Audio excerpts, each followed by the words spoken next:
మకర సంక్రాంతిని పురస్కరించుకుని doctor BR Ambedkar Konaseema జిల్లా కొత్తపేటలో ప్రభల ఉత్సవం అత్యంత వైభవంగా జరిగింది.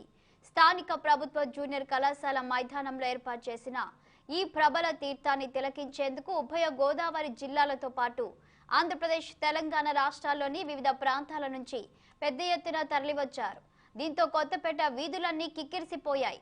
పాత రామాలయం, కొత్త రామాలయం, బోడిపాలెం వీధుల ప్రభల ఊరేగింపు ప్రధాన పురవీధుల్లో తీర్థం కన్నుల పండుగగా సాగింది. ఈ మూడు ప్రధాన వీధుల ప్రభలను అనుసరిస్తూ చిన్న ప్రభలను ఊరేగించారు.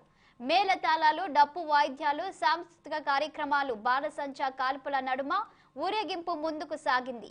వేలాదిగా తరలివచ్చిన ప్రజలు ప్రభలపై కొలువుదీరిన దేవతామూర్తులను దర్శించుకొని పూజలు నిర్వహించారు. రాత్రికి 3 వీధుల వారు నిర్వహించిన పోటాపోటీ బాణసంచా కాల్పులు చూపర్లను విశేషంగా ఆకట్టుకున్నాయి. ఎలాంటి అవాంఛనీయ సంఘటనలు జరగకుండా డీఎస్పీ రమణ ఆధ్వర్యంలో పోలీసులు భారీ బందోబస్తు నిర్వహించారు.